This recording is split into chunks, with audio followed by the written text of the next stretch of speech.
my granddaughter. She did the first show with us today on Malcolm X and the Oh, Black cool. Liberation Movement.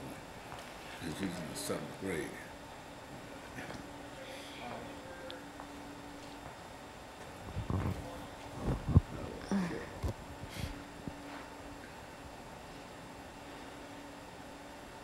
To Cuba with Obama. Yes, sir. Miss Shayla Paz. Yeah. Is that correct? Yeah. Okay, very good. You're funny. Huh? You're funny. Well, I hope the audience thinks so. Good to us. Yeah, Kenny, I said to Kenny like 3 times, okay, I gotta go do the interview with Dr. Haney. And then before I left, he said, what did you have to? I said, to the interview with Dr. Haney. I was like, oh yeah, that's right. I said, so forgetful. It runs quite fast as soon as we get started. So this is a 4 for 5 today. This one. So.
Thank you and welcome to the show this morning.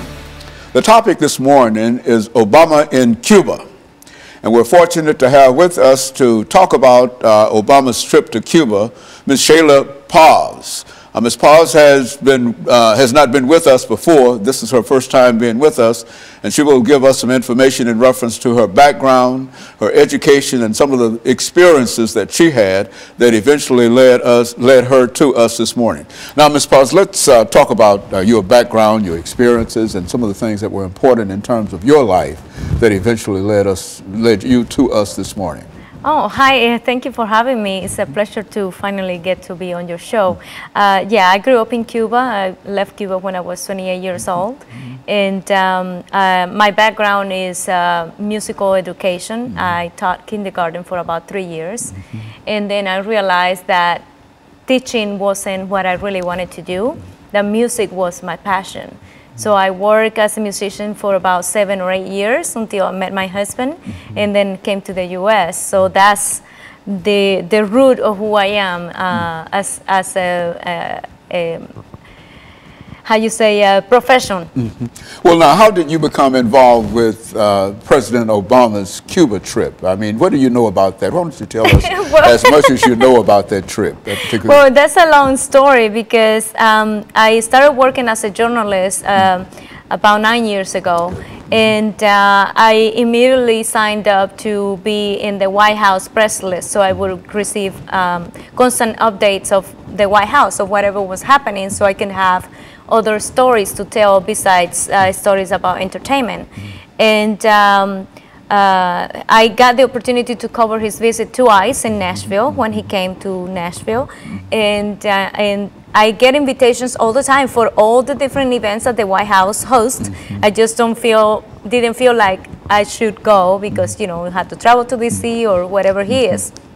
But this time, I received an email with the invitation to go to Cuba, and I was like, oh my God. And I didn't know what to do, so I emailed a friend of mine, and she said, you gotta do it, you gotta do it, you gotta do it. So she helped me put it all together, and her husband used to be a journalist for CNN, and he's semi-retired, and I asked him, can you go with me? So he went, and the trip was amazing, unforgettable, emotional, extraordinary. I need more words to to explain how I felt, because as Cuban, to be able to go to my country with President Obama, it was like out of the world, you know, out of the ordinary. And for my family, I don't even know how they felt, because my mom was just looking at me and not saying anything. Now, was this your first time back to Cuba since when? Since 2 years ago. I went 2 years ago, yeah. How many times have you been back to Cuba since you first left? Oh my God. So it's a regular kind of thing with you? Maybe 4 or 5 times, yeah. Because, you know, my family is still there. My mom, my brothers, my sister, my whole family. Now, in terms of this invitation that you received, now, how did that work out? I mean, what was the...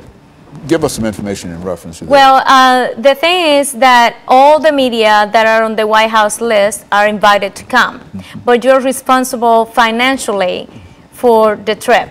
They do everything, but at the end of the day, you have to pay for the expenses of the trip. That's how it works. Now, how did Cuba look to you this time around?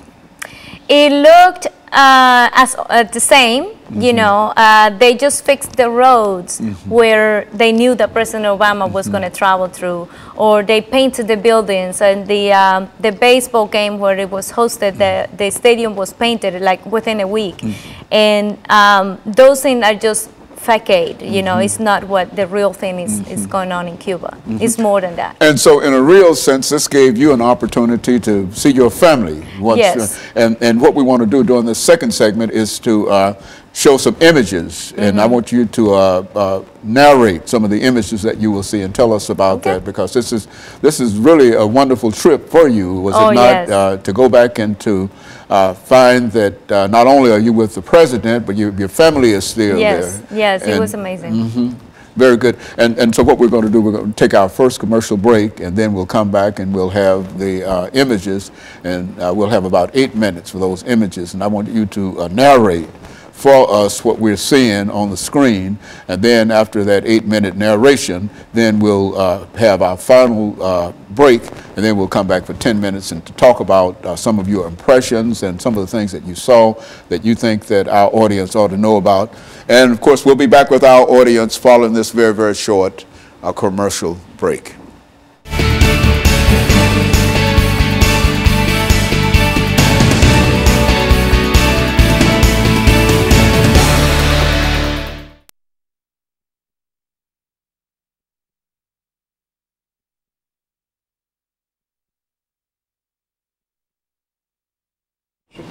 And so this is an 8-minute segment. Okay. And what we want to do is to put the images up and to have you to and to have you to narrate those images. And so we'll do that for 8 minutes, and then we'll come back. We'll take another break, and we'll come back and we'll give you 10 minutes to talk about the trip to Cuba and some of the things that you felt about it and the emotions that you had in reference to. Did you go to the baseball game as well? Yes. You went to the I put a clip in there. Yeah. Very well. Good. That'll give you an opportunity to talk about, you know, some of the things that this is a first-hand view in terms of President Obama's trip to Cuba. And we think that. I should have brought the credentials. I forgot. The what now? The credentials. You got the credentials that you used during the, I forgot to bring it. That'll be fine though. Yeah. But I think this will testify that you were there. Yeah, yeah. Okay, and so this will be our 8-minute segment. Now we're going to do the images now. Is that right? What? The images. Yeah, they got it there. I'm going to be going there as well. Oh, okay, very good. Less than a minute out.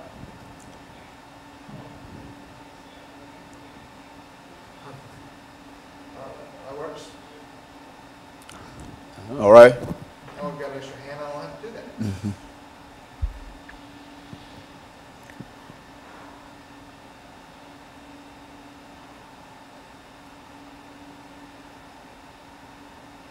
Is it warm outside? It's still warm outside? It's really beautiful. It's not no, raining. it's not raining. It's beautiful. Perfect. No, we've got 8 minutes on this.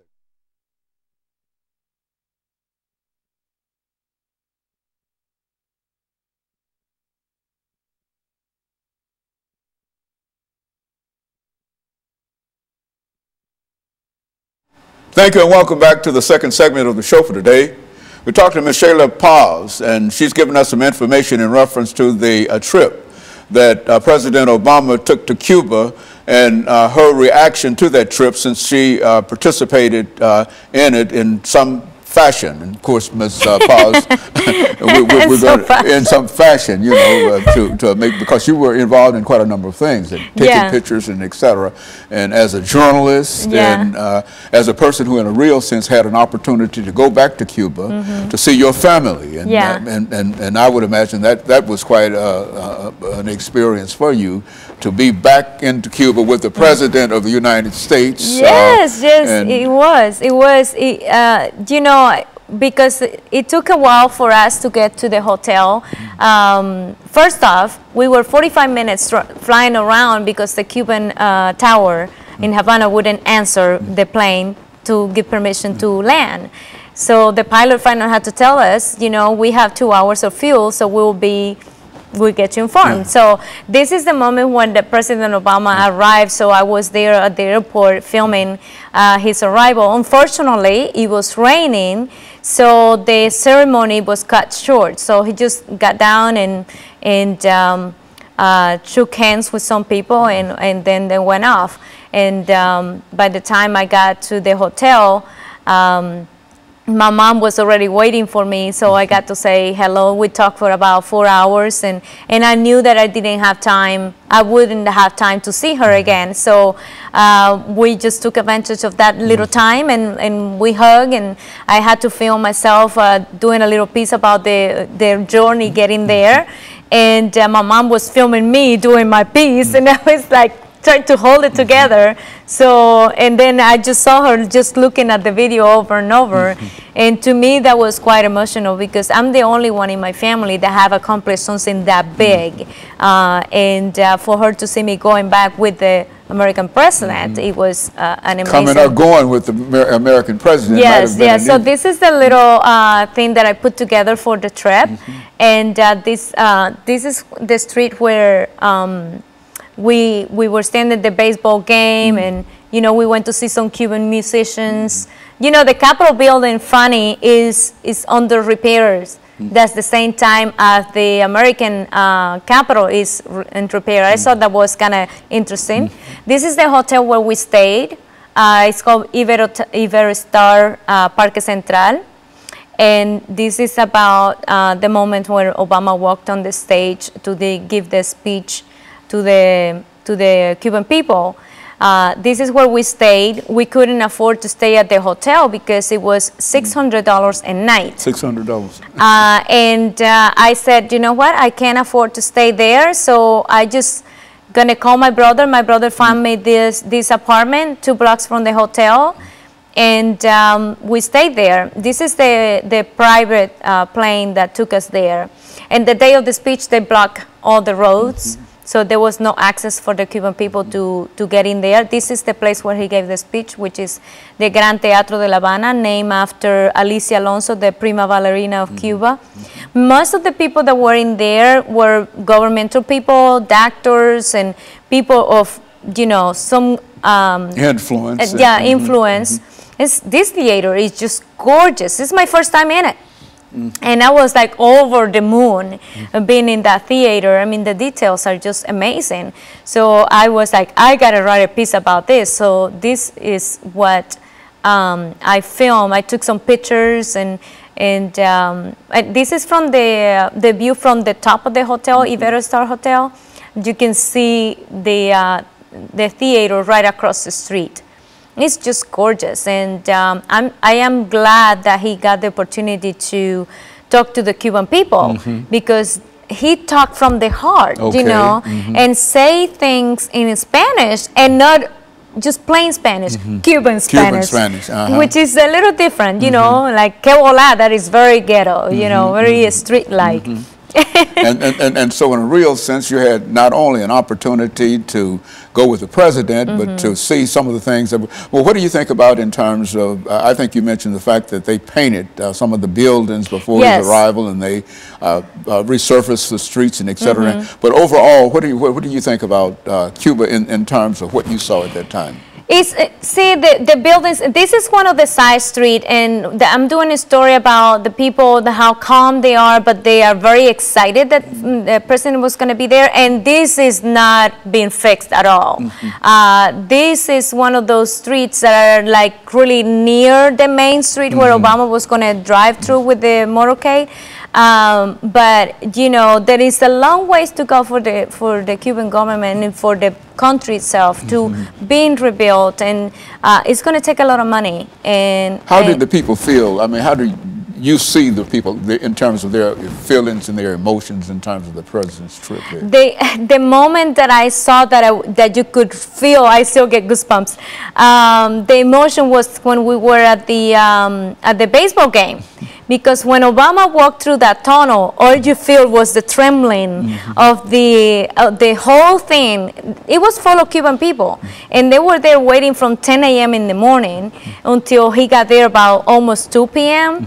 And that's when you felt the energy, and they were chanting and saying his name and moving the flag, and it was very, very exciting moment for the Cuban people to see that. And there was like, when I got out, there were people hanging over the top to see him leaving and to arrive. Yeah, yeah. And so that was quite an experience with you and your family. Yes. Where was your mother at that time? Were the two of you together at all times? Or what?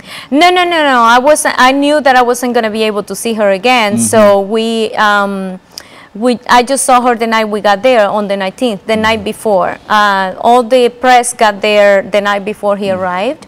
So I got to the hotel about 8 p.m. and I got to hang out with my mom for 4 hours. That's it. And so this was about your 5th time to Cuba since you first left Cuba as a child. Yeah, about 5 times, yeah. Yeah. And I would imagine that this was one that you will probably remember more than any trip that you've ever taken there. And so what you're doing now in terms of the images that we see, these are the images that you're using for your own television.